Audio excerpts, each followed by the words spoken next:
Good evening, everybody. Tonight we are going to do part 3 of our book series titled Easter Love Letters from God. It's written by Glennis Nellis and illustrated by Sophie Alsop.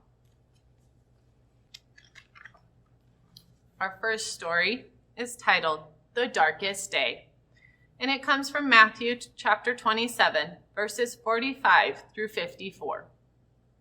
High on the hillside, Jesus hung on the cross. Long, sharp nails pinned him to the wood.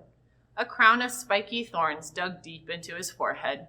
Jesus was ready to die, but he was still afraid. He could see his mother crying.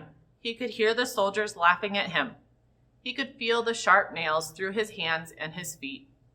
Jesus cried out. He could not move. He could not breathe. He felt all alone. Where was his Father now?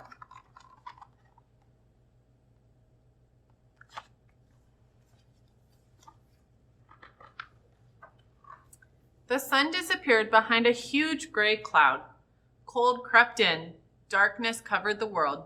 Jesus closed his eyes. He bowed his head. He took one last breath. And at 3 o'clock in the afternoon, in that cold and darkness, Jesus died.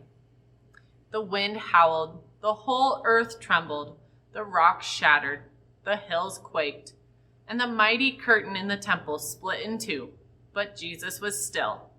It was finished. We've received another love letter from God. Let's check it out. Dear everyone, shall I tell you a secret?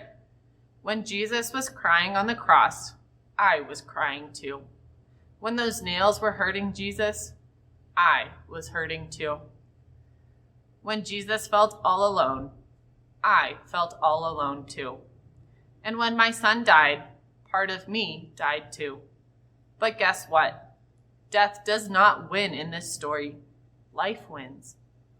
Love wins. My promise to Jesus was that nothing could separate him from my love. And that is the same promise I give to you. Love God.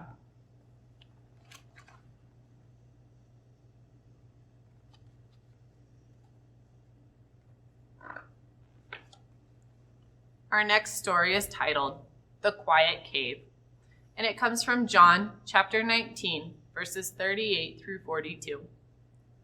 Jesus had died. Joseph and Nicodemus were sad.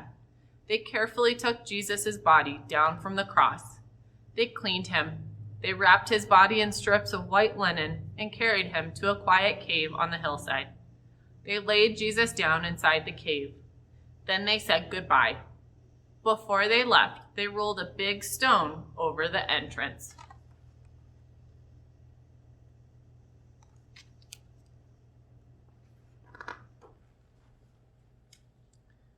Outside the cave, 2 guards kept watch. The big heavy stone was sealed in place, and for 3 whole days, all was still. But inside that quiet cave, God was working. If you tried to peek inside, you couldn't see anything. If you stood outside and put your ear to the big stone, you couldn't hear anything. If you tried to imagine what was happening, you couldn't. But inside, God was doing something utterly amazing, something only God could do. Jesus waited, and the world held its breath and waited with him. We've received another love letter from God. Let's read it.